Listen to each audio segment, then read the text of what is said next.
एक ख़ानदान के यहाँ बच्चे की पैदाइश जो है वो एक बड़ा खुशी का मौका होता है। बाप को पता चला कि मेरे घर जो बच्चा पैदा हुआ था उसकी जिन्स वाजे नहीं है। उसने अपनी बेगम से पूछा, ये क्या, तुमने मुझे बताया क्यों नहीं? तो वो कहने लगी, मैं क्या बताती कि मैंने क्या पैदा किया है। बच्चे की जिन्स होती है, सिर्फ वाजे नहीं होती। 99% बच्चे जब पैदा होते हैं तो माँ बाप अपने नाना नानी, दादा दादी, खाला मासी, फूफो, इन सब से छुपा लेते हैं। मेल को फीलिंग आती है कि मैं फ़ीमेल हूँ और फीमेल को ये फीलिंग आती है कि मैं मेल हूँ।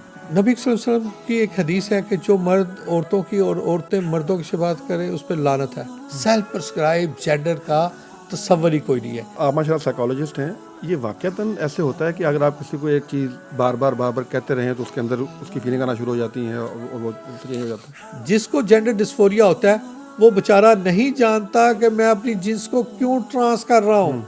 अगर वो कर रहा हो, अगर जानता हो, तो फिर तो आप उसे मुजरम कहें। हुकूमत अगर मांगने के ऊपर पाबंदी लगा दे ट्रांसजेंडर के रूप में, सिर्फ ट्रांसजेंडर के रूप में, आपकी कम्युनिटी छोटी हो जाएगी। कुरान पाक हम जब पढ़ते हैं तो अल्लाह ताला ने फरमाया, मैंने जोड़ा जोड़ा पैदा किया। पूरे कुरान पाक में कहीं भी हिजड़ा, खुसरा, मुखन्नस या तीसरी मखलूक का जिक्र ही नहीं है।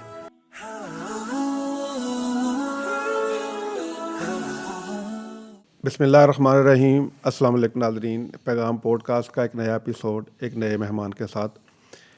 उम्मुल मोमिनीन सैयदा आयशा सिद्दीक़ा तैयबा ताहिरा रज़ी अल्लाह ताला अन्हा का एक मामूल था कि जब उनके ख़ानदान में कोई बच्चा पैदा होता तो ये नहीं मालूम करती थी कि ये इसके यहाँ बेटी पैदा हुई है या बेटा पैदा हुआ है, बल्कि वो ये मालूम करती थी कि बच्चा सही सालम पैदा हुआ है। तो अगर ये बताया जाता कि हाँ बच्चा या बच्ची बिल्कुल ठीक ठाक है तो कहती अल्हम्दुलिल्लाह रब्बिल आलमीन। यकीनन एक ख़ानदान के यहाँ बच्चे की पैदाइश जो है वो एक बड़ा खुशी का मौका होता है, लेकिन खुदा न खास्ता अगर वो किसी डिफ़ेक्ट के साथ पैदा हो, उसके अंदर कोई पैदाइशी नक्स हो, तो यकीनन पूरे ख़ानदान के लिए, स्पेशली उसके वालिदैन के लिए, ये बहुत ही तकलीफ़ का मामला होता है। तो आज हमारे पास जो हमारे आज के मेहमान हैं वो एक साइकोलॉजिस्ट हैं और उनकी बर्थ डिफेक्ट फाउंडेशन है जो कि पैदाइशी नक्स वाले बच्चों का ये लोग इलाज करते हैं। और हमने चाहा कि अपने नाजरीन के साथ उनका एक्सपीरियंस, उनका नॉलेज शेयर करें कि ऐसे वालिदैन जिनके यहाँ ऐसे बच्चे पैदा हुए हैं कि जिनके यहाँ पैदाइशी नक्स होता है, उनका एक अच्छा इलाज मौजूद है, बल्कि फ़्री इलाज मौजूद है। तो उस फाउंडेशन के बानी हमारे साथ आज मौजूद हैं जनाब अंसर जावेद ख़ान साहब। आइए उनसे मुलाकात करते हैं। अस्सलाम वालेकुम रहमतुल्लाह। वालेकुम अस्सलाम। साहब आपका बहुत शुक्रिया, आप तशरीफ़ आए। ये बड़ा ही एक आप कह लीजिए कि दिल को छू लेने वाली बात है कि जब खुदा न खास्ता किसी ख़ानदान के यहाँ एक बच्चा पैदा हो, बड़ा खुशी का मौका होता है, लेकिन खुदा न खास्ता अगर उसके अंदर कोई ऐसा नक्स हो, कोई ऐसा डिफ़ेक्ट हो, तो पूरे ख़ानदान की खुशियाँ जो हैं वो आप कह रहे मान पड़ जाती हैं। तो आप तो उन लोगों को उम्मीद देते हैं, हौसला देते हैं, खुशियाँ वापस देते हैं कि ठीक है जी, हम आपका बच्चा खुदा न खास्ता, ये अल्लाह की हिकमत थी, अगर ऐसे पैदा हुआ है तो हम इंशाअल्लाह ताला उसका हम इलाज करेंगे, आप उसकी सर्जरी करेंगे और वो बिल्कुल ठीक ठाक हो जाएगा। आगाज़ हम यहाँ से करते हैं कि ये बर्थ डिफेक्ट होते क्या हैं और कितनी किस्म के होते हैं? जी, basically 18 type of the birth defects हैं जो बच्चे माँ के पेट से लेकर पैदा होते हैं, उस डिफेक्ट के साथ पैदा होते हैं। मसलन पाँव टेढ़े, भैंगापन, कमर की हड्डी पे फोड़ा, पेशाब का रास्ता सही ना होना, पखाने के रास्ते खून आना, होंठ कटे, तालू कटे और जिन्स वाजे ना होना ना, ये डिफरेंट डिफेक्ट्स हैं जो बच्चे पैदा होते हैं। मगर अनफॉर्चुनेटली एक डिफेक्ट ऐसा है जिसको इन्होंने डिफेक्ट समझकर इसके साथ जोड़ा हुआ है, वो डिफेक्ट नहीं है, वो ट्रांसजेंडर एब्सोल्युटली नॉर्मल पैदा होता है। और ये जो अदर बर्थ डिफेक्ट्स हैं ये अल्हम्दुलिल्लाह सारे क्योरेबल हैं। और जब जिन्स वाजे ना होने वाले इंटरसेक्स की बात आएगी उसमें सिर्फ एक कैटेगरी है जिसका इलाज नहीं हो सकता। अच्छा, ये आपने फरमाया कि ये जो बच्चे पैदा होते हैं तो वालिदैन इस हवाले से ठीक है, यानी खुदा ना उसका उसके अंदर ये वाला मसला तो हो गया है, कोई डिफेक्ट तो है, लेकिन परेशान ना हो, उसका जो है ना वो इलाज भी है, सर्जरी भी होती है, बच्चा ठीक भी हो जाता है ऐसा सा वक्त के साथ साथ। ऐसी बात आप कहना चाह रहे हैं? बिल्कुल ठीक है। ये 6 माह के बाद ये इसकी हम सर्जरी करने की पोजीशन में होते हैं और एज की भी कोई कैद नहीं है। जो आपने वालिदैन के हवाले से बात बताई कि हमारी सोसाइटी का अलमिया ये है, मैं एक आपको वाक़या बताता हूँ।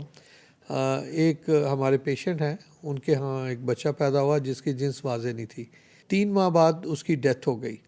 जब डेथ हुई उसे गुस्ल देने लगे तो उस वक़्त बाप को पता चला कि मेरे घर जो बच्चा पैदा हुआ था उसकी जिन्स वाज़े नहीं है। उसने अपनी बेगम से पूछा, ये क्या, तुमने मुझे बताया क्यों नहीं? तो वो कहने लगी, मैं क्या बताती कि मैंने क्या पैदा किया है। तो ये यकीनन ये अल्लाह ताला की आजमाइशों में से एक आजमाइश है। जिस घर में ये बच्चा पैदा होता है उनके लिए बड़ा ही मुश्किल सूरत हाल होती है।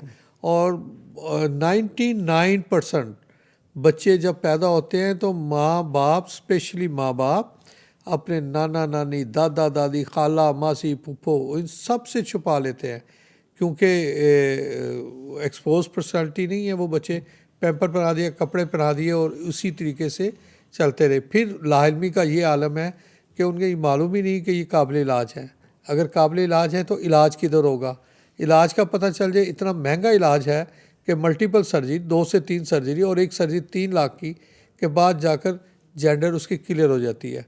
और अगर इन सारी बातों को अगर हम जोड़ते हैं इस्लाम के साथ, तो कुरान पाक हम जब पढ़ते हैं तो अल्लाह ताला ने फरमाया मैंने जोड़ा जोड़ा पैदा किया। पूरे कुरान पाक में कहीं भी हिजड़ा, खुसरा, मुखन्नस या तीसरी मखलूक का जिक्र ही नहीं है। तो इसका मतलब ये हुआ कि अल्लाह ने जो अपनी मखलूक पैदा की है उसे कोई ना कोई जेंडर अता की हुई है, या वो लड़का है या लड़की है। उस डिफेक्ट की वजह से जब पैदा होता है बज़ाहिर नज़र नहीं आ रहा होता, मगर मेडिकल साइंस आज इस पे पहुंच गई हुई है। तो हम एक टेस्ट प्रोसेस से उसकी जीन्स को आइडेंटिफाई करते हैं और फिर मल्टीपल सर्जरी के बाद उसकी जीन्स को क्लियर कर देते हैं। अच्छा, ये बताइए, ये तो बड़ा इंटरेस्टिंग है कि बच्चे की जिन्स होती है, सिर्फ वाज़े नहीं होती। जी हाँ। अच्छा, ये आप ज़ाहिर बात है आपके पास कुछ टेस्ट होते हैं, आपके पास लोग आते हैं, उसका पहले आप टेस्ट करते हैं, उसके बाद फिर आप जो है वो उनको एक प्रोसेस से गुजारते हैं। बिल्कुल तो ऐसे। अभी आपने ये बताया कि सर्जरी होती है, मल्टीपल सर्जरी होती है, तो कितना वक्त लगता है एक सर्जरी में, इस प्रोसेस के अंदर? देखिए, मल्टीपल सर्जरी का मतलब ये है कि कम से कम 2 या 3 सर्जरियाँ होती हैं, और एक सर्जरी से दूसरी सर्जरी के दरमियान वक्फा तकरीबन कम से कम 6 माह का है।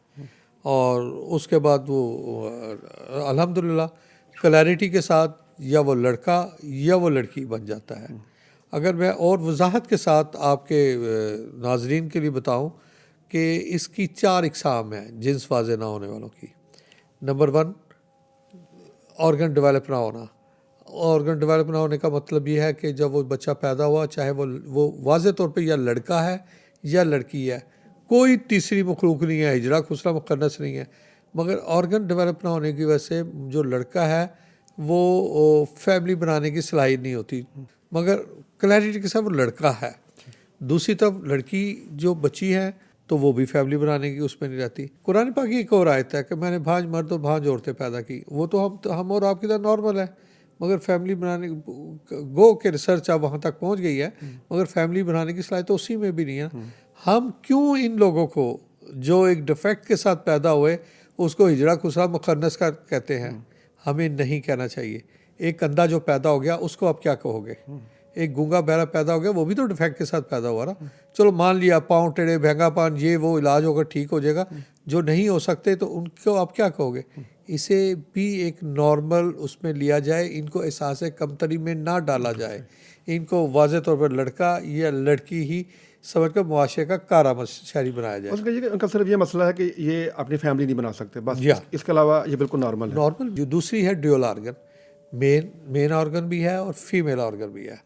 इसी को भी माँ बाप भी और गुरु भी ये समझते हैं कि शायद ये तीसरी मखलूक है, इसकी शादी कैसे होगी? लड़के के उस पर करनी है कि लड़की में करनी है? अब दोनों हैं तो उनके लिए परेशानी का बायस है। मगर जब हमारे पास आता है तो हम एक टेस्ट प्रोसेस से गुजारते हैं और उसमें हम उनकी जीन्स को आइडेंटिफाई कर लेते हैं जो अल्लाह ताला ने at the time of the birth दी हुई है, और जो कुरान पाक में भी अल्लाह ताला फरमाता है मैंने जोड़ा जोड़ा पैदा किया।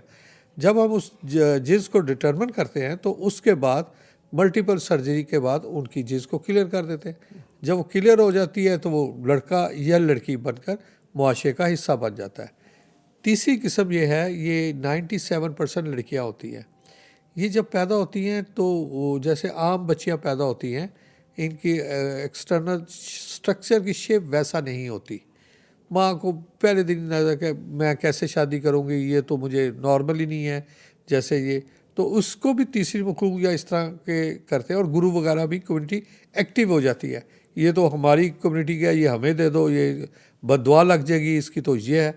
मगर आप उस वक़्त भी बच्चे का एक अल्ट्रासाउंड टेस्ट करवा लें, उस बच्ची में अल्लाह ने ओवरी और यूट्रस दिया हुआ है।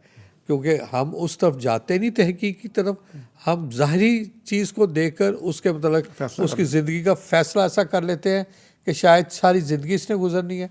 हमारे पास आते हैं तो हम उनको एक टेस्ट प्रोसेस के बाद जब पता चलता है तो हम उसकी सर्जरी करके शेप बना देते हैं। जब उस ज़ाहरी हिस्से की शेप बनती है तो अल्लाह ने बकिया तो सिस्टम सारा मुकम्मल दिया और वो फैमिली बनाने की भी पोजीशन में आ गई। हाँ, इस कैटेगरी को सिर्फ इसी CH46XX कहते हैं। लाइफ टाइम दो मेडिसिन खाना पड़ती हैं जो उनके हार्मोन्स को भी कंट्रोल करती हैं और दीगर चीज़ों को भी प्रोटेक्ट करती हैं। अगर ये ना मिले तो इनकी लाइफ थ्रेट भी है और भी ऐसे प्रॉब्लम आ जाते हैं जिसमें इनकी ज़ाहरी हालत जो है ना, दाढ़ी आ जाना या और चीज़ें, साइकिल डिस्टर्ब होना, इस तरह की प्रॉब्लम शुरू हो जाते हैं। तो वो इम्पोर्टेड मेडिसिन को 15 से 20 हज़ार रुपये महीने पर मंथ कॉस्ट करती है अगर इम्पोर्टेड मेडिसिन दी जाए।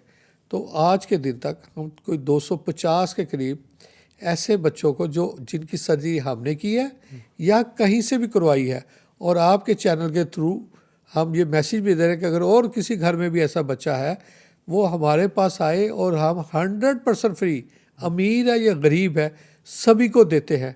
और मोस्ट इम्पॉर्टेंट, क्योंकि हमारे पाकिस्तान में 5 सेंटर है, कराची, भावलपुर, रावलपिंडी, लाहौर, किसी भी सेंटर से अपने किस डॉक्टर की प्रिस्क्रिप्शन दिखाकर एक एक माह की डोज हमसे ले लें। फ्री ले लें। जो दूर के शहरों के हैं उनको हम 2-2 माह की डोज दे देते हैं। सही। चौथी किस्म, जो आखिरी किस्म, चौथी किस्म यह है कि बच्चा पैदा होता है तो माँ बाप खुद ही एज्यूम कर लेते हैं कि ये लड़का है और एक को लड़की का टैग, मगर उनके वाज़ेह तौर पे पता है कि उसका जो ज़ाहरी स्ट्रक्चर देख रहे हैं वो उनको समझ नहीं आ रही कि इसको हम लड़की समझें या लड़का समझें, मगर वो एज्यूम कर लेते हैं। एक लड़की को लड़का बनकर पालना शुरू करते हैं और लड़के को लड़की बनकर पालना शुरू कर देते हैं। हमारे पास जब ये केस आता है तो हम जब टेस्ट प्रोसेस से गुजारते हैं तो हमें XX और XY का पता चल जाता है। जब ये पता चल जाता है तो डिफरेंट थेरेपी और टेक्निक्स और इंजेक्शन के साथ हम उसके ऑर्गन को क्लैरिटी की तरफ ले आते हैं और मल्टीपल सर्जरी करना पड़ती है और सर्जरी के बाद वो वाज़ेह तौर पर लड़का या लड़की बन जाता है। यहाँ हमारा एक मीडिया से इख्तलाफ शुरू होता है। मीडिया कहता है कि जीन्स चेंज हो गई, लड़की लड़का बन गई, लड़का या लड़का लड़की बन गया। हम कहते हैं, हम ही नहीं, मैं आपको ये कह दूँ पूरी दुनिया में कहीं भी चले जाए कि कोई इसकी जीन्स को तब्दील ही नहीं करता, कर सकता ही नहीं है। वो जो at the time of the birth जो अल्लाह ने जीन्स दी गई है उसको दुरुस्त किया गया है। तो ये शऊर और आगाही पैदा करने की ज़रूरत है। ये काबिल इलाज है और 6 माह के बाद जितनी जल्दी करवा लोगे ऑपरेट आसानी हो जाएगी। उम्र के किसी भी हिस्से में आओगे तो ये सर्जरी होकर ये वाज़ेह तौर पर लड़का या लड़की बन जाते हैं। वो सारे वालिदैन जो हमारा ये प्रोग्राम देख रहे हैं या उनकी फैमिली में या उनके यहाँ खुद ऐसा बच्चा या बच्ची पैदा हो कि जिसका ये जो ऑर्गन जो हैं ये वाज़ेह ना हो, तो उनके लिए ये मैसेज है हमारा कि आपके ये जो बर्थ डिफेक्ट फाउंडेशन है इसको सर्च करके आप तक रसाई हासिल करें और अपने बच्चों का आपसे इलाज करवाएं ताकि वो एक बिल्कुल नॉर्मल जो है वो ज़िंदगी गुजार सकें। अच्छा, ये बताइएगा, ये तो गया अब हमारे यहाँ एक दफ़ा बड़ा अरसे एक दफ़ा हुआ था कि जी ये हमारे यहाँ ट्रांसजेंडर एक्ट आया और उसके बाद एक बहुत बड़ी एक बहस शुरू हो गई कि ये जो है जो बंदा अपने आप को एज्यूम करता है, मेल को फीलिंग आती है कि मैं फ़ीमेल हूँ और फीमेल को ये फीलिंग आती है कि मैं मेल हूँ, उसके लिए आप ज़रा बताइए कि आपकी ऑर्गेनाइजेशन क्या कर रही है। उसके लिए बड़ी इंटरेस्टिंग आपको एक रेफरेंस देने जा रहा हूँ जो 1400 साल पहले प्यारे नबी सल्लल्लाहु अलैहि वसल्लम ने फरमाया। नबी सल्लल्लाहु अलैहि वसल्लम की एक हदीस है कि जो मर्द औरतों की और औरतें मर्दों की बात करें उस पर लानत है। ये ट्रांसजेंडर के हवाले से बात हो रही है। फिर उसको एक शहर से बाहर बस्ती बसाने की भी जिक्र आता है। आज 1400 साल बाद भी हमारे पास भी ऐसे केस आप अपने इर्द गिर्द भी देखेंगे, आपको नज़र आएंगे कि वो अपनी फीलिंग की बना पे लड़कियों के गेटअप में है, मगर अगर शादी हुई है तो उसमें सारी सलाहियतें मौजूद हैं और उसकी फैमिली और बच्चे भी हैं। एक सिंध साइड से एक ख़तून राब्ते में हमारे कि जी मेरी उम्र 40 साल हो गई है, मेरे 5 बच्चे हैं और मुझे अपने खावा से रगबत नहीं है। जब केस हिस्ट्री लिखी तो बच्चे कहती जी हाँ सारा चीज़, यानी कि इसी तरह एक और ख़तून आई, उसका बेटे को ये जेंडर डिस्फोरिया का प्रॉब्लम हुआ तो आकर उसके इलाज के लिए आई। तो जब मैं केस हिस्ट्री उनकी ले रहा था मैं, तो जब मैंने उनसे पूछा, दरियाफ्त किया कि क्या है, तो उन्हें बताने लगी कि जी मेरा जो हस्बैंड है ना उसको भी यही प्रॉब्लम है। तो मैंने कहा जी अच्छा कितने बच्चे हैं? उसने कहा जी मेरे 6 बच्चे हैं। तो माशाल्लाह, मैं कहा फैमिली रिलेशन, फैमिली माशाल्लाह बड़ा अच्छा है। हाँ अलबत्ता उसका गेटअप ये वो लड़कियों की तरह अडॉप्ट किया हुआ है, मगर बीइंग हस्बैंड मेरे साथ नॉर्मल लाइफ गुजार रहे हैं। और इंटरेस्टिंग बात उसने मज़ीद और बताई कि मेरे खामद का जो चचा है उसको भी यही प्रॉब्लम है, उसकी भी फैमिली। अब प्रॉब्लम कहाँ पे शुरू होती है? प्रॉब्लम ये शुरू होती है कि जो ट्रांसजेंडर जो है ना, ट्रांसजेंडर पैदा नहीं होता। जैसे इंटरसेक्स वाले साहब ने बात की कि जब पैदा होता है माँ और डॉक्टर को पहले दिन ही पता चल जाता है मेरे घर और पैदा होने वाला बच्चा नॉर्मल नहीं है। ट्रांसजेंडर एब्सोल्युटली नॉर्मल पैदा होता है, जैसे हम और आप या बच्चियाँ जो पैदा होती हैं वो इसी तरह ही हैं। इनकी उम्र कम से कम 4 साल, ये 4 साल के बाद किसी वक्त भी इनके दिमाग में एक केमिकल कह लें, मादा कह लें, रतूबत कह लें, मगर साइकोलॉजिकली और मेडिकली इसे जेंडर डिस्फोरिया कहते हैं। ये जब डेवलप होता है उसके बाद एक लड़का अपने आप को लड़कियों में ट्रांस करता है, फीलिंग की बिना पर, फिजिकली नहीं। फिजिकली वो एब्सोल्युटली नॉर्मल लड़का है। इसी तरह एक लड़की जो है अपने आप को फील करती है लड़का। ये एक ऐसा पॉइंट है जो कि शरीयत कोर्ट में जो आपने बात शुरू की, इस पर बड़ी बहस और बड़ी गर्मा गर्मी चल ट्रांसजेंडर एक्ट 2018 के ऊपर ना। और बड़ी इंटरेस्टिंग बात है, आप तौरात, ज़बूर, इंजील और कुरान पाक चारों इस्लामी किताबों को स्टडी करें।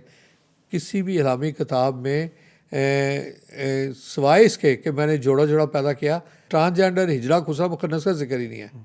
अब जिस कौमों में इसको प्रमोट किया जा रहा है उनके मज़हब तो उसको इजाज़त ही नहीं देता। उनका मज़हब तो उनको शराब नोशी की भी इजाज़त नहीं देता, उनका मज़हब तो उनको ज़ना की भी इजाज़त नहीं देता, उनका मज़हब उनको लड़का और लड़की को बगैर शादी के रहने की भी नहीं करता। तो एक बुराई और उन्होंने बढ़ा ली। तो हम तो उनसे इतने इम्प्रेस हैं कि पता नहीं अगर हमने इनकी बात को इनकार किया तो पता नहीं कि तूफ़ान आ जाएगा। आज के दौर में जो 2024 में बैठे हैं, अब डोनाल्ड ट्रंप, एरन मॉक्सन ये कह रहा है ये शैतानी कुफ्तों का खेल है। 100% सच है। सेल्फ प्रिस्क्राइब जेंडर का तस्वर ही कोई नहीं है। सेल्फ प्रिस्क्राइब जेंडर 1960 में रॉबर्ट स्टॉलर ने एक क्या कहते हैं जेंडर आइडेंटिटी का वो इंट्रोड्यूस कराया कॉन्सेप्ट। और बड़ी इंटरेस्टिंग बात है, आप उसको पढ़ें रॉबर्ट स्टॉलर को, उसमें वो एक बात को सच मानता है कि आपकी 2 जिन्स है। एक जिसमें वो आप पैदा हुए, चाहे वो लड़का है वो लड़का, वो आपकी एक पहली जिन्स है जो ठीक है। दूसरी अगर आप कंफर्टेबल नहीं है तो आप उसको ट्रांस कर सकते हो। यहाँ हमने एक बड़ी जुरतमंदाना तरीके से बात डिबेट शुरू की और अल्हम्दुलिल्लाह हम कामयाब हुए। हमने इस्लामी नज़रियाती कौंसल में अपना ये केस प्रेजेंट किया, हमने उधर भी प्रेजेंट किया, शरीयत कोर्ट में भी और उल्मा में भी। हमने कहा देखें ये पहली फॉर्म में आप इनको लेस्बियन और गे ना कहें। आपके चैनल के वसात से मैं सबको एक पैगाम देना चाहता हूँ कि आप जी की, और बड़ी ज़िम्मेदारी से बात कहने जा रहा हूँ, जिसको जेंडर डिस्फोरिया होता है वो बेचारा नहीं जानता कि मैं अपनी जिन्स को क्यों ट्रांस कर रहा हूँ। अगर वो कर रहा हो, अगर जानता हो तो फिर तो आप उसे मुजरम कहें। एक बच्चा जिसको रालें टपकने की बीमारी हो और आप उसको डंडा पकड़ के आपकी रालें नहीं टपकनी, सिक्रेशन नहीं आनी चाहिए, ये नहीं होना चाहिए, तो वो बेचारा कैसे कंट्रोल करेगा? या किसी को भूलने की आदत, आपने काम भेजा वो भूल गया, छोड़ आया चीज़ें, आपने कहा तुम जानबूझकर करते हो। सेम इनके साथ भी प्रॉब्लम। ये काबिल मोहब्बत है, इनके साथ प्यार करो, अंडरस्टैंड करने की कोशिश। पहली फेज़ में तो ये 100% सच है कि ये नहीं जानते कि मैं अपनी जिन्स को क्यों ट्रांस कर रहा हूँ, क्योंकि जो जेंडर डिस्फोरिया ना वो उसको समझने ही नहीं देता। फिर उसके बाद बावजूद समझाने के हमारे काउंसलिंग और इसका इलाज साइकोलॉजिकल है, और बर्थ डिफेक्ट फाउंडेशन इनका भी इलाज 100% फ्री कर रही है। हम हुकूमत की जिम्मेदारी है, हुकूमत आए हमारे साथ मिले, हम मदद करने के लिए तैयार हैं कि पूरे पाकिस्तान में काउंसलिंग सेंटर बनाए जाएं जहाँ पे ये चीज़ कीजिए। इससे एक और बड़ी इंपॉर्टेंट बात बताने जा रहा हूँ। इंपॉर्टेंट बात यह है कि इंटरसेक्स जिस वाजे ना होने वाले बच्चे मेडिकल में नहीं पढ़ाया जाता। क्या मेडिकल में पढ़ाने की नाम होने से क्या इंटरसेक्स बच्चे पैदा होना बंद हो जाएंगे? पढ़ाया जाता नहीं है। इसी तरह जेंडर डिस्फोरिया साइकोलॉजी में भी पढ़ाया जाता। अब पढ़ाया नहीं जाता तो इलाज और ये इलाज कैसे होगा, डिस्कस कैसे करें? बिल्कुल। हम, क्योंकि हमारे पास अपना हॉस्पिटल नहीं है, हम मुख्तलिफ हॉस्पिटल के साथ कर उनका ऑपरेशन थिएटर लेकर हमारी टीम वहाँ पे सर्जरी करती है। अब हमने प्राइम मिनिस्टर शहबाज शरीफ साहब से भी रिक्वेस्ट भेजी है, मरीम नवाज साहबा को भेजी थी, मुराद अली शाह साहब को भेजी थी कि हमें पाकिस्तान के किसी भी शहर में, बड़े शहरों में 20 एकड़ जगह दे दो जहाँ पे BDF teaching hospital, rehabilitation and research centre बनाना चाहते हैं। रिसर्च पे कोई काम नहीं है इधर। रिहेबिलिटेशन का मतलब इन ऐसे जो नेग्लेक्टेड बच्चे हैं, जो उनके लिए जॉब प्लेसमेंट और स्किल्स का अगर हम इनकी मदद करना चाहते हैं। नहीं, ये बड़ी आपने इंटरेस्टिंग बात कही है कि ये जो लोग जिनको फीलिंग होती हैं वो बुनियादी तौर पर एक साइकोलॉजिकल इशू है। आप ये कहा कि ये जेंडर डिस्फोरिया है, और अगर ये उसका इब्तिदा में अगर ये जब अपने आप को ये आइडेंटिफाई करते हैं कि हमें ये वाला हमें फीलिंग आ रही हैं, तो ये किसी साइकोलॉजिस्ट के पास जाएं, तो वो इनकी जो काउंसलिंग करेगा तो वो उससे उनका मसला। माँ बाप को इसके साइन बताता हूँ मैं। ये जो जब ये बच्चा 4 से 10 साल की उम्र में होता है ना, इसका इलाज जेंडर डिस्फोरिया का बहुत आसानी के साथ होता है। आप यूँ समझ लें कि एक पौधा है, अगर वो पौधा लगाया बढ़ रहा है तो इसकी टहनियाँ शाखें आप जिधर ले जाना चाहो ले जाओगे। अच्छा, ये जब टाइम होता है ना, तो एक लड़का जब अपने लड़कियों की तरफ बिहेव करता है या लड़की लड़कों की तरफ बिहेव करती है कि माँ बाप को ये उनके साइन देखकर कुछ समझ जाना चाहिए कि समथिंग रॉन्ग, मगर उस वक्त माँ बाप खुश होते हैं। वो देखो मेरा बेटा लड़कियों की तरह लिपस्टिक लगा रहा है, कपड़े पहन रहा है, ये कर रहा है, वो इनकरेज करते हैं, खुश हो रहे हैं, दूसरों को दिखाते हैं। लड़की लड़कों की तरह बिहेव करती है, खुश होता है। 10 साल तो उनका बड़ा ये हैप्पी टाइम गुजर जाता है, क्योंकि छोटे होते हैं, इनको दोगों को भी दिखा रहे होते हैं, ये देखो मेरा बच्चा। 10 साल से भाई जब बच्चा स्कूल इधर उधर घूमता फिरना शुरू होता है, तो फिर शर्मिंदगी शुरू होती है। फिर उसके बाद आप डंडा उठा लेते हो, फिर उसे कहते तुमने ऐसा नहीं करना, ऐसा नहीं करना। अच्छा, वो उस बच्चे की प्रॉब्लम को जब वो उसके साइन नज़र आ रहे थे, उसी वक्त उसको ठीक करने को साइन नज़र आ रहे थे, उस वक्त आपको एक साइकोलॉजिस्ट के पास जाना चाहिए था। उस वक्त आप खुश हो रहे थे, आपने वो टाइम एंजॉय करने में गुजार दिया। अब जब आपने डंडा उठाया और बच्चा कहता है कि आप मुझे समझते क्यों नहीं हो कि मैं लड़का हूँ, मुझे मेरे अंदर एक लड़की की रूह है या मैं लड़की हूँ, तो वो बेचारा खुद नहीं जानता, आप तो जानो। हम कहते हैं कि ट्रांसजेंडर इसलिए अभी पहले स्टेप में उन्हें बुरा ना करो कि वो खुद अपने मतलब नहीं जानते। हमने जानना है, माँ बाप ने जानना है, दोस्तों ने जानना है, मुआशरे ने जानना है, और सोसाइटी ने जानकर उनकी रिस्पेक्ट करनी है और उनकी इलाज के लिए मदद करनी है, ना कि उन पे तंज और मजाक उड़ाओ, जिससे उनके अंदर एक सबकॉन्शियस और अनकॉन्शियस में एक नफरत सोसाइटी की तरफ चली जाती है। जब वो चली जाती है, वो कहता है जाओ फिर जो करना कर लो। तो ये हमें ज़रा थोड़ा सा मिलकर इनकी मदद हम कर सकते हैं और हम करेंगे। हाँ, इसके बावजूद अगर वो अगली फॉर्म पे जाते हैं तो फिर कवानीन तो पड़े हैं, कत्ल की सज़ा है, ज़ना की सज़ा है, चोरी की सज़ा है, धोखाधड़ी की सज़ा है, वो जो लागू होती है वो ज़रूरी इम्प्लीमेंट हो, मगर उससे पहले करना इनके साथ ज़्यादती है।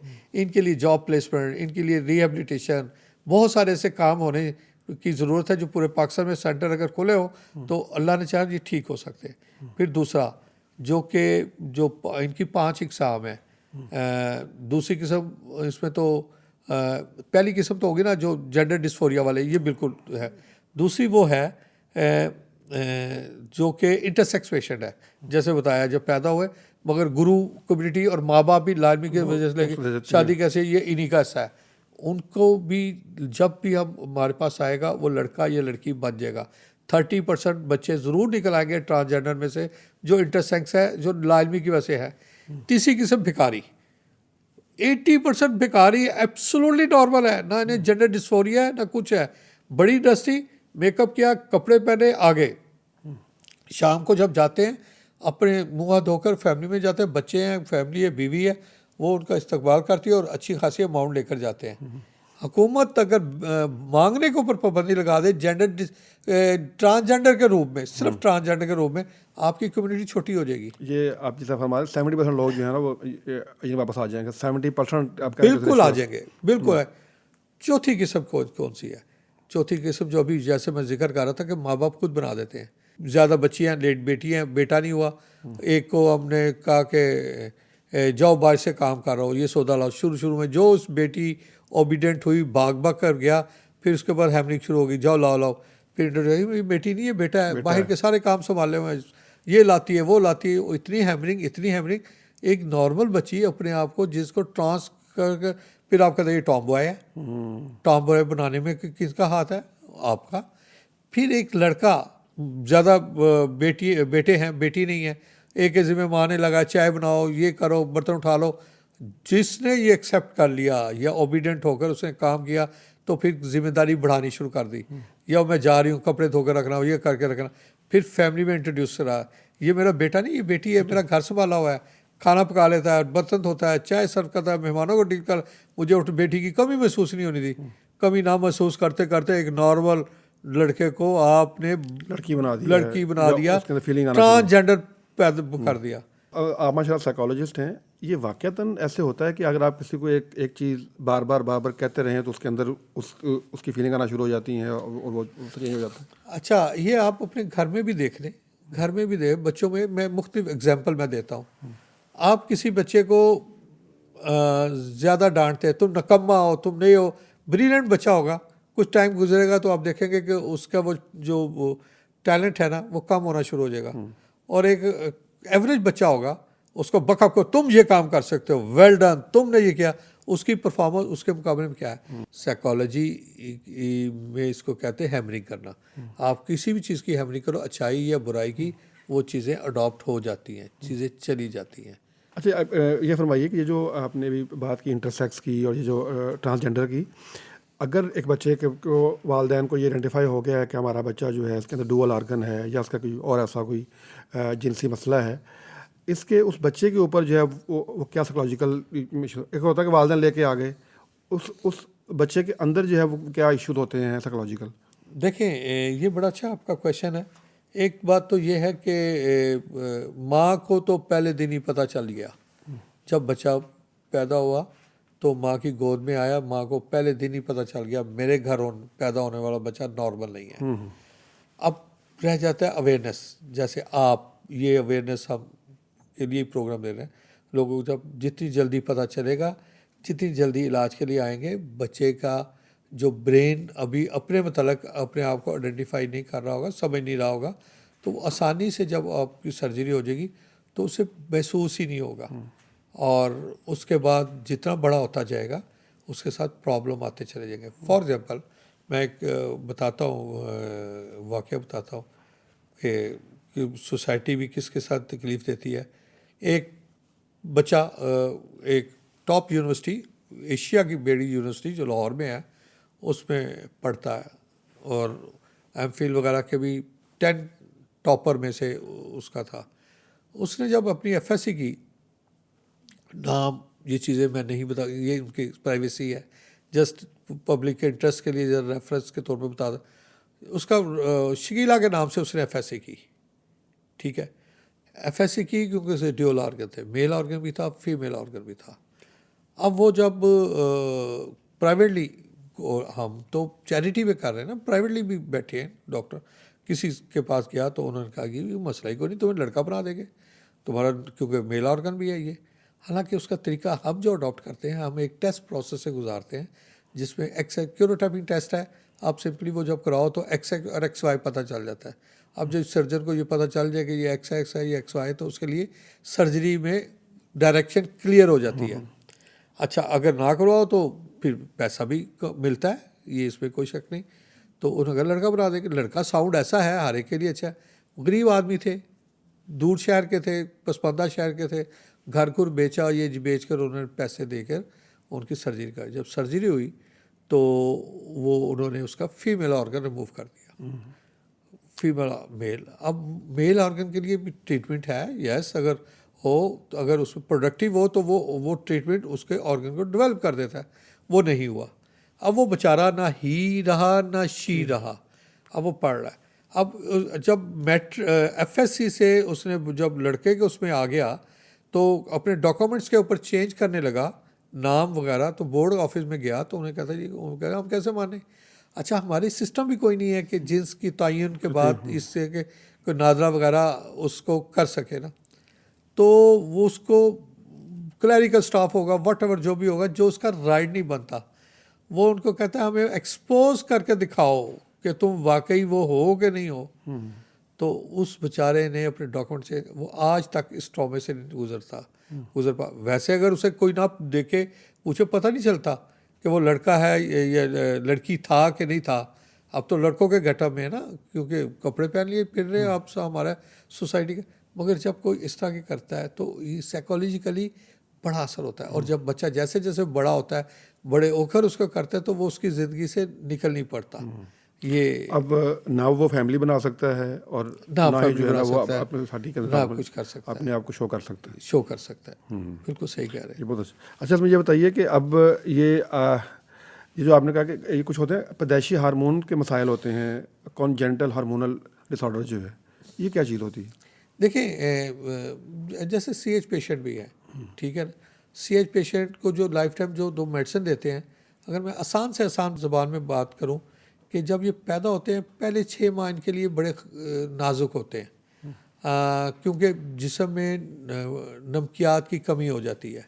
और नमकियात क्योंकि सोर्स ऑफ जो फीड है वो माँ ही है, तो उसकी वजह से उनकी डेथ भी हो जाती है। अच्छा, कुछ फैमिलीज जब बच्चे, क्योंकि बैकग्राउंड रेजिस्टेंस स्ट्रांग होती है, तो सर्वाइव कर कर आगे आ जाते हैं।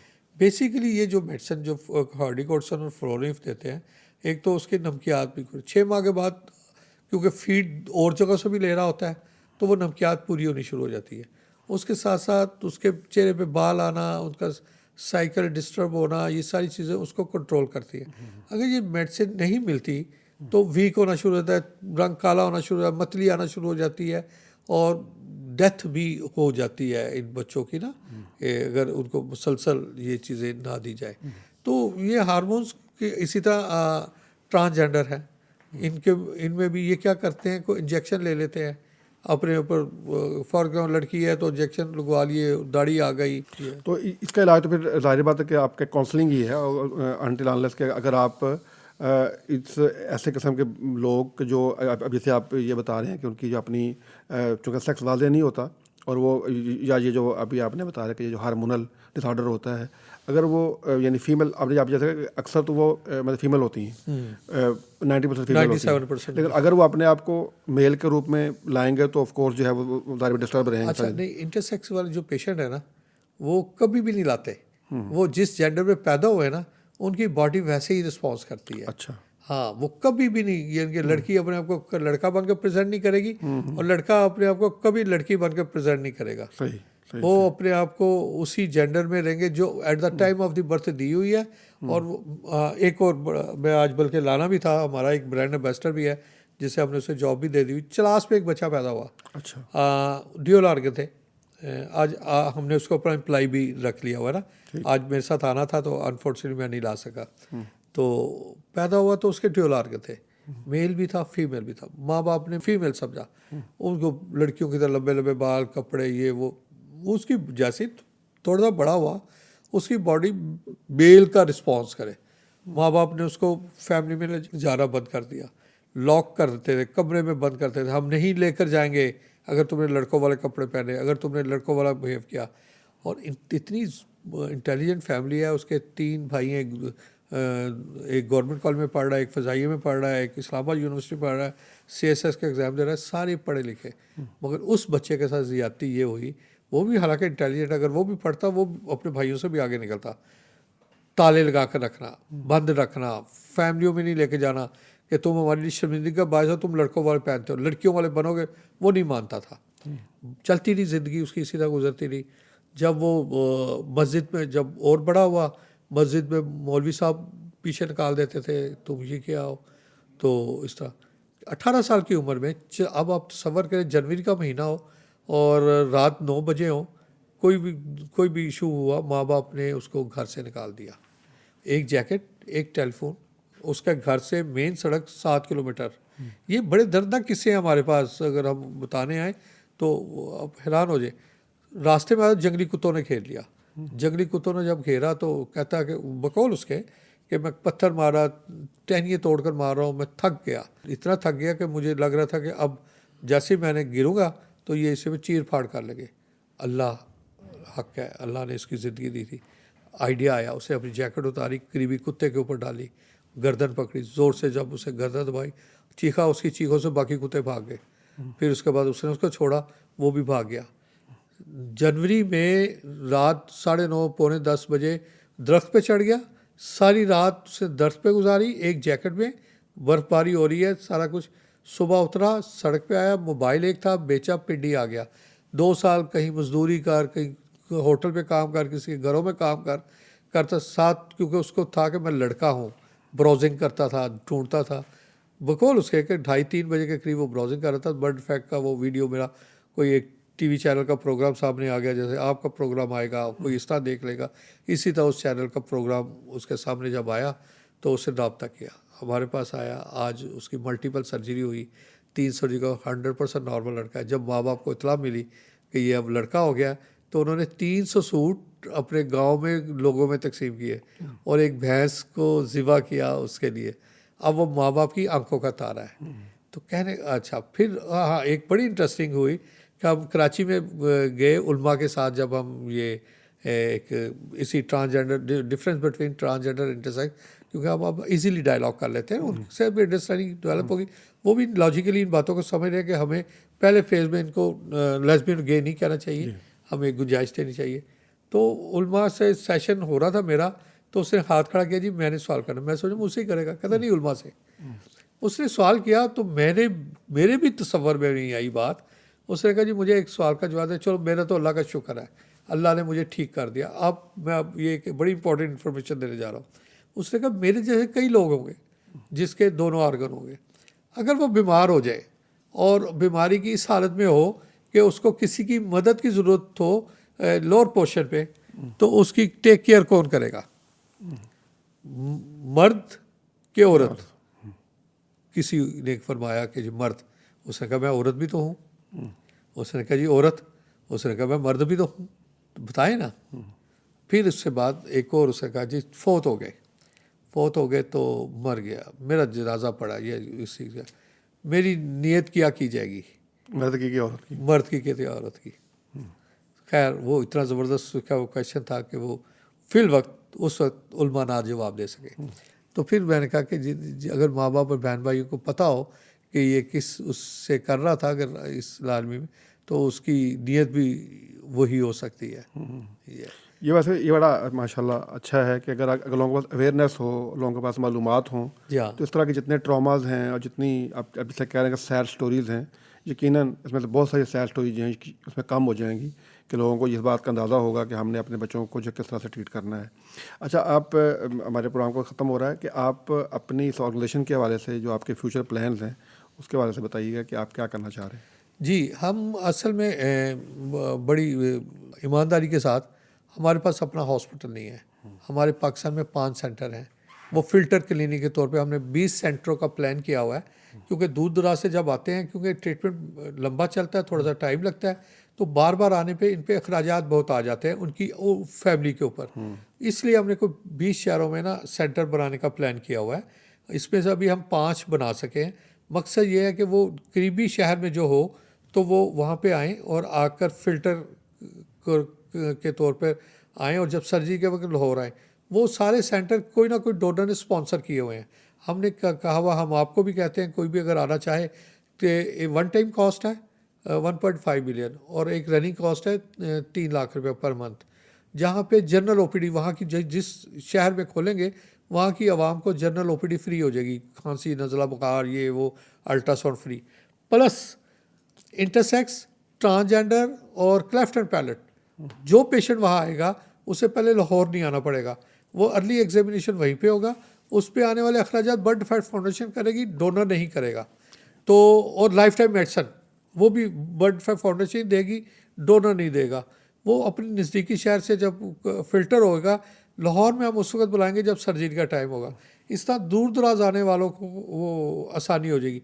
एक तो कोई भी सेंटर किसी भी शहर में अगर हम आप बनाना चाहिए अपने पेरेंट्स का, अच्छा वो सेंटर हम आपके लव वंस के नाम पे ही बनाते हैं कि माँ बाप के नाम पे, स्पॉन्सर्ड बाई आपका नाम, project of bird fat foundation, ताकि आपको पता चले कि मेरे पैसों से यहाँ जो इलाज हो रहा है मेरे वालदैन के उस पर अहले स्वाब के लिए जा रहा है, ये मरीज़ मेरे ही उससे ठीक हो रहे हैं। एक तो ये है।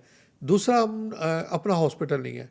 हमने शहबाज शरीफ साहब को भी एक लेटर भिजवा दिया हुआ है कि हमें कोई 20 एकड़ के करीब जगह दी जाए किसी भी शहर में, बड़े शहर में, क्योंकि ये हमारा काम ऐसा कि हमें जंगल में भी जगह होगी ना तो लोग खुद ब खुद लोग पहुँच आज जाएंगे। उनको ज़रूरत है उनकी। ठीक है, हम BDF teaching hospital rehabilitation and research centre बनाना चाहते हैं, ताकि रिसर्च पे भी काम कोई नहीं है, रिहेबिलिटेशन के ऊपर काम कोई नहीं है, तो ये करना चाहते हैं। एक तो वो हमें वो मिल जाए, जगह मिल जाए, या कोई डोनर हमारी हेल्प करे, हमें कोई जगह दे दे और उसके लिए हॉस्पिटल बनाने में हमारे साथ खड़े हो जाओ। तो अल्लाह ने चाहा, आप यकीन करेंगे कि माशाल्लाह को ताला बिला सारी बीमारी को तो मैं नहीं कह रहा, जो इंटरसेक्स और ट्रांसजेंडर का जो है ना, तो माशाल्लाह को ताला ये हॉस्पिटल ना सिर्फ पाकिस्तान का बल्कि पूरी दुनिया का यूनिक हॉस्पिटल होगा जहाँ पे चैरिटी पे इलाज होगा। जैसे अब भी हम चैरिटी पे कर रहे हैं, आप देखें सिर्फ पूरी दुनिया में वर्ल्ड फेयर फाउंडेशन ही है जो चैरिटी पे इलाज कर रही है। तो इसके लिए बिल्कुल डोनेशन दें, हमें आएँ। ये तो आपका बहुत शुक्रिया, आपने वक्त निकाला। ये बड़ा इंपॉर्टेंट टॉपिक है। मैं समझता हूँ कि वालिदैन के लिए भी और ओवरऑल सोसाइटी के लिए भी ये बड़ा बेनिफिशियल है कि अगर इस तरह की चीज़ें जो हैं वो अगर देखिए, ये वाली तो कुदरत की चीज़ें हैं और ये होती हैं, और ये एक नेचुरल एक होता है कि अगर खुदा ना खासा किसी के अंदर ये वाला डिफेक्ट मौजूद हो, लेकिन अगर उसका इलाज हो जाए और वो क्योर हो जाए और वो सोसाइटी के अंदर बिल्कुल एक आप नॉर्मल इंसान की तरह बिहेव करना शुरू कर सके, तो ये भी आपका बहुत बड़ा कंट्रीब्यूशन है। नाजरीन, हमारे साथ मौजूद थे आज अंसर जावेद खान साहब। इनकी बर्थ डिफेक्ट फाउंडेशन जो है वो पैदाइशी नक्स वाले बच्चों को और बिलखुसूस इंटरसेक्स और ट्रांसजेंडर जिनके अंदर जो है वो जिनसी अज़ा वाज़े ना हो या वो उनकी जिन्स वाज़े ना हो, उसका ये पहले एक टेस्ट करते हैं, उसके बाद ये उसको एक सर्जरी के प्रोसेस से गुजारते हैं, और जो उसका सेक्स उसको अल्लाह ताला ने अता करके इस ज़मीन पर भेजा था वो उसके लिए वाज़े कर देते हैं, और उसके बाद वो एक बिल्कुल नॉर्मल ज़िंदगी जो है गुजारता है। आज उन्होंने एक बड़ी और इंटरेस्टिंग बात भी बताई कि ये जो ट्रांसजेंडर हैं ये कोई यानी ऐसा नहीं है कि ये कोई किसी की जिन्स तब्दील हो गई है, एक लड़का था और तो वो जो लड़की बन गई है, लड़की थी तो वो लड़का बन गया, ऐसा हो ही नहीं सकता। उसके अंदर चूँकि जिनसी अज़ा जो हैं वो वाज़े नहीं होते और उनको ये इस बात का अंदाज़ा नहीं होता कि हमारे अंदर कौन से अज़ा जो हैं वो हमारा जो असल सेक्स क्या है, तो ये क्या करते हैं, उसका एक टेस्ट प्रोसेस होता है, उसमें से गुजारने के बाद ये आइडेंटिफाई कर लेते हैं कि ये मर्द है या औरत। उसके बाद फिर उसका ऑपरेशन होता है और उसके बाद वो वाला जो उसका ऑर्गन होते हैं उसको वाज़े कर देते हैं। तो इस दुआ के साथ कि अल्लाह ताला ने हमारे लिए जो आजमाइशें इस दुनिया में रखी हैं वो हमसे दूर फरमा दे और हमारे लिए जो है इस दुनिया के अंदर आसानियाँ फरमाए, और ऐसे वो लोग कि जो अल्लाह ताला की मखलूक के लिए आसानियाँ पैदा करने के लिए काम कर रहे हैं, अल्लाह ताला उनके लिए भी आसानियाँ पैदा फरमाए। इसके साथ ही हमारे आज के इस पॉडकास्ट को ख़त्म होता है। इजाज़त दीजिए, अल्लाह हाफ़िज़।